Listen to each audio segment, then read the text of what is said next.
Ronaldo abre uma live na Ronaldo TV. A TV é um monstro sagrado. Aí ele tá lá, o Cruzeiro na época tava, não sei se foi no início do ano, o Cruzeiro tava ali com problemas no Mineiro, aí ele, com aquele fonezinho dele lá, e ele é uma figuraça, né? O cara lá no chat falando que ele não esculhambar, ele falou assim, amigão, você não tem noção da rabuda que eu peguei. Vocês não têm memória, vocês esqueceram como é que tá no clube, vocês estão reclamando agora. O outro tá falando... Mas é isso, ele usou até a analogia, né, do paciente na UTI, e a gente tá cuidando, tá no quarto, mas ainda tá internado.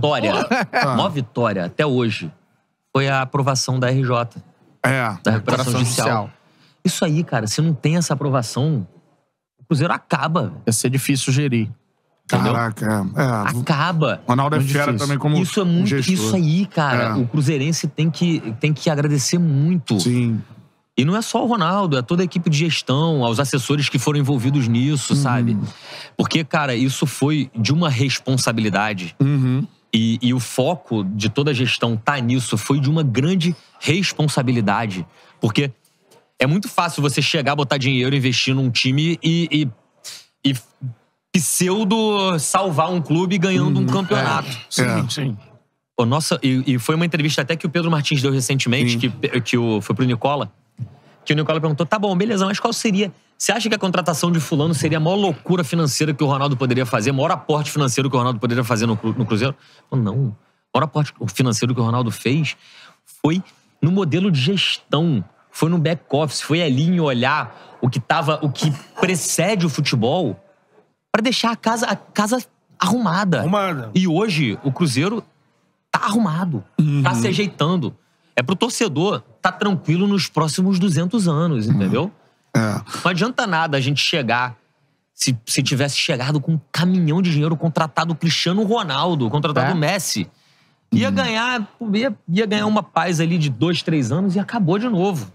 Tem muito clube que tá fazendo isso, que faz isso. Sim. Mas não, o Cruzeiro, a SAF do Cruzeiro, ela é responsável com a saúde do clube, com garantir que esse clube seja saudável nos próximos anos. E aí eu ia perguntar até sobre isso, que é uma situação que a galera debate, né? O Ronaldo é um cara que ele conseguiu dar essa volta, né? Ele termina a carreira e, cara, ele não se torna um administrador, pura e simplesmente assim, ele se torna um grande gestor, né? Tudo que ele fez deu muito certo, as empresas que ele tocou. E hoje ele é...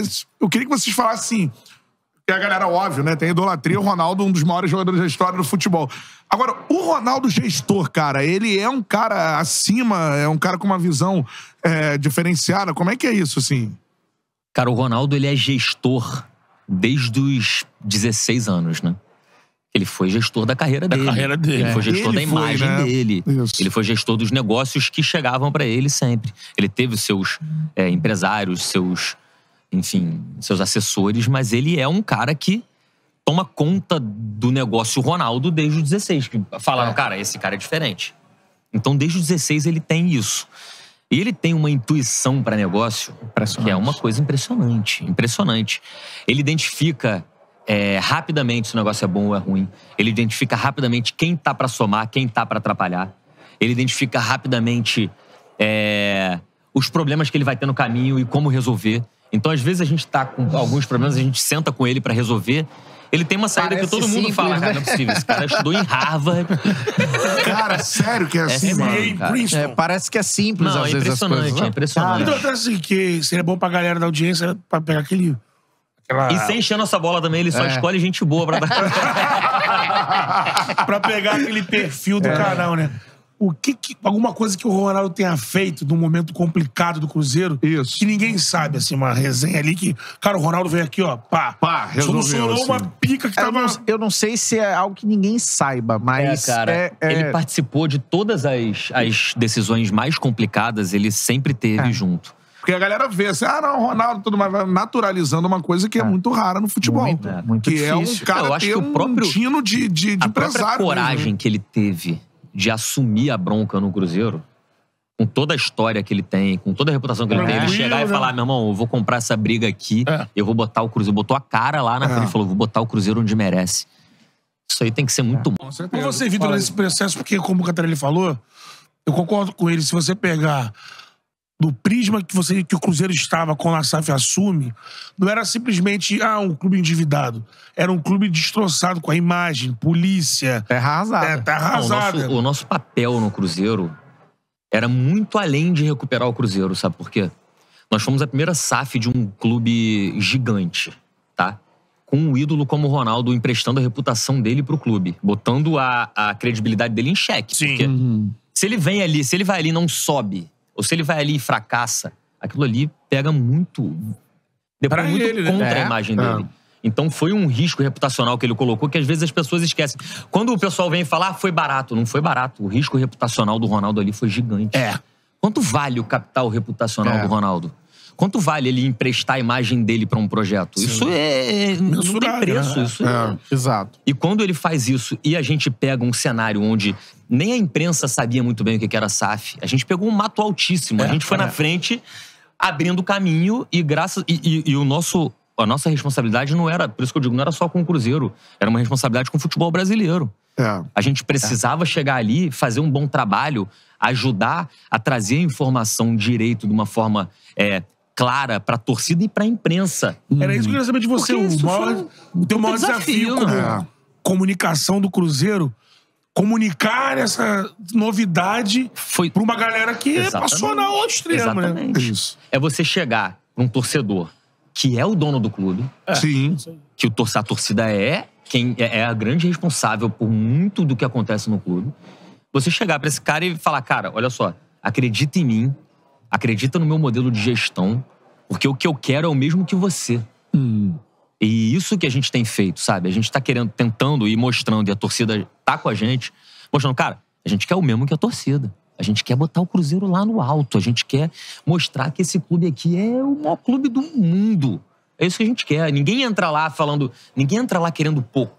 A gente entra lá todo mundo querendo muito. Só que a gente quer muito com responsabilidade. Não adianta chegar querendo muito sem olhar pro tanto que a gente tem que tomar conta aqui atrás. A gente tem um centro de treinamento que precisa de reforma, de evolução. A gente tem toda uma estrutura de negócios, marketing, financeiro, que precisa ser renovada. A gente tem uma estrutura de comunicação que precisa ser renovada. E a gente foi olhando pra isso e também pro futebol. Porque o Cruzeiro, não dá pra ser médio no Cruzeiro. O Cruzeiro tudo é gigante. Excelência. É o maior clube de Minas. É um dos maiores clubes do Brasil, sabe? Então, a gente não pode fazer pouco.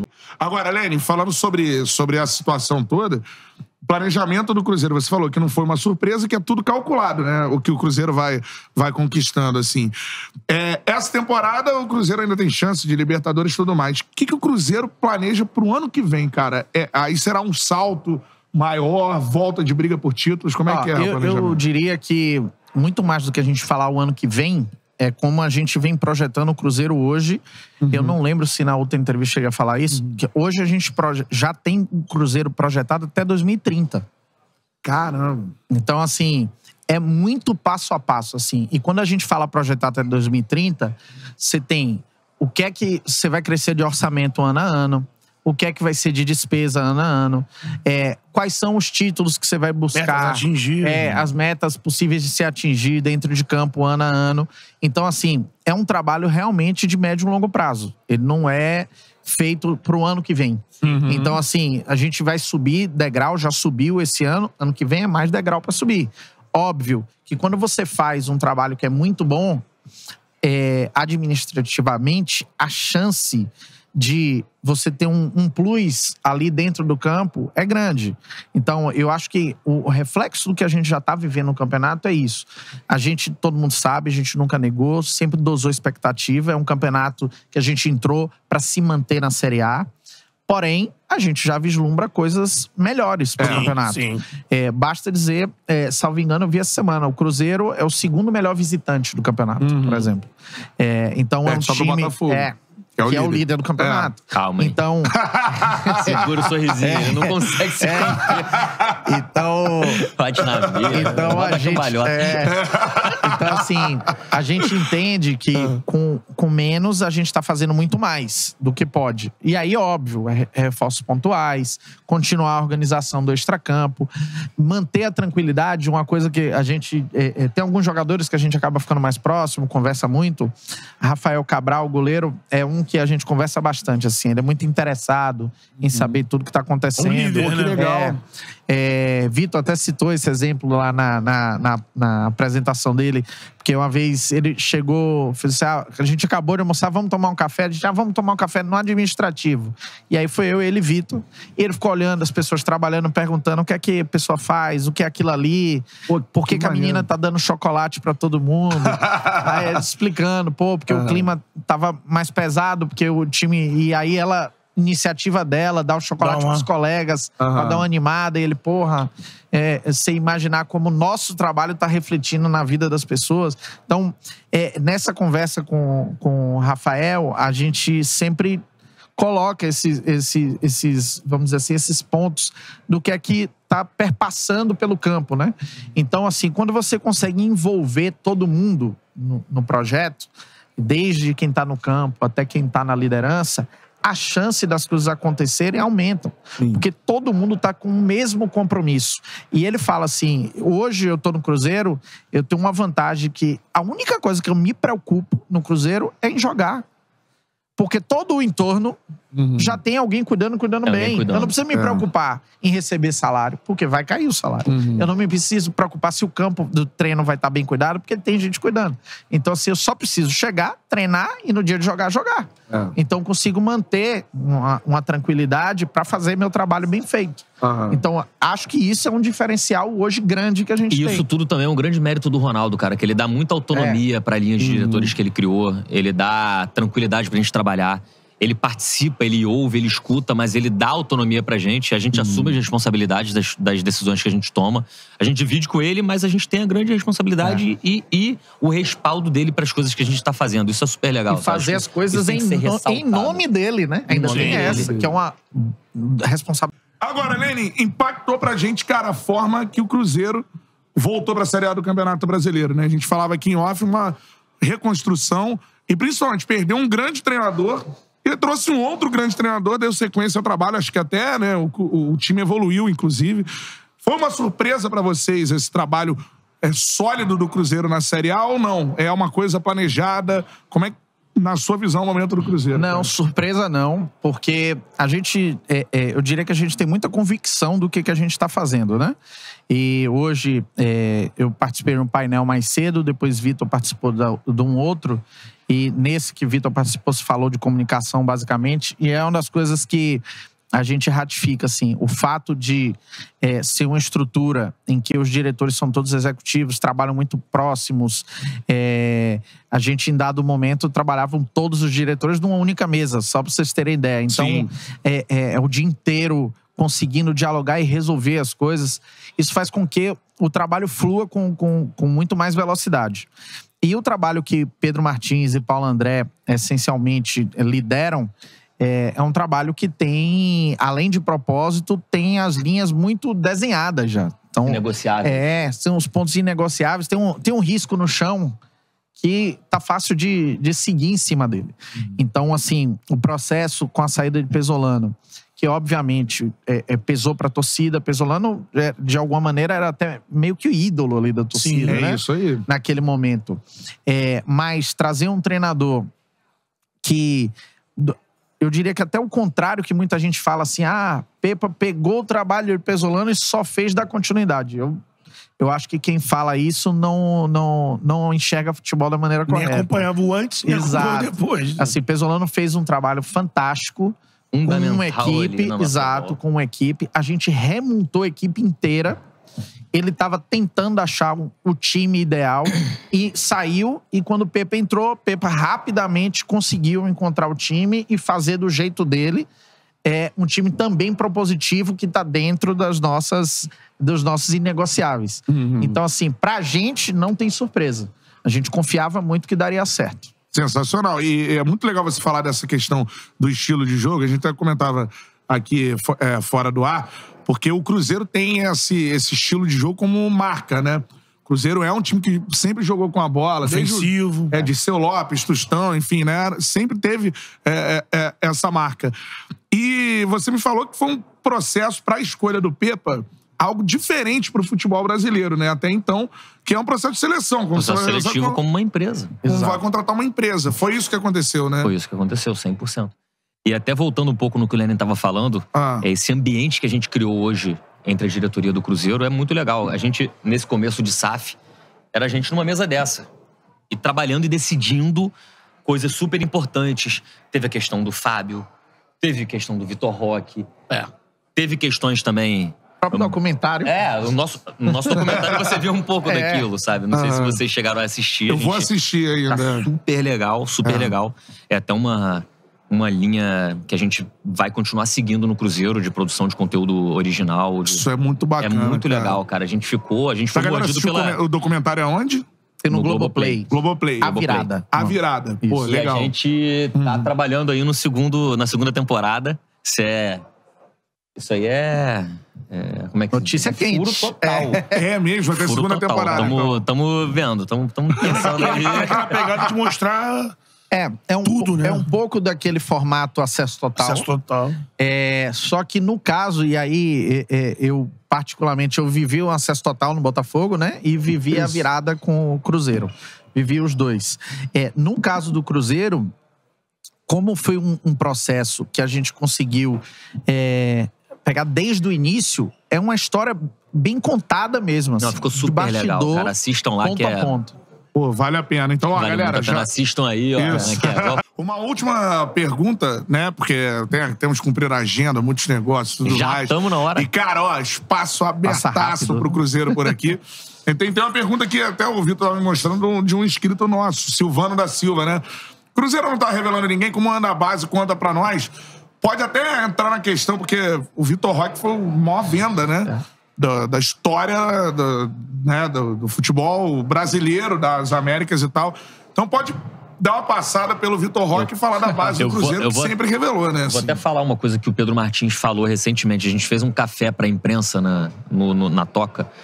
E sem gravar nada, a imprensa sem gravar. E a gente teve uma conversa super franca, foi super legal. A gente até gerou um conteúdo aí na TV do Cruzeiro. Ele contou pro pessoal que quando a gente chegou no Cruzeiro, não existia um departamento de mercado, não existia um departamento de captação.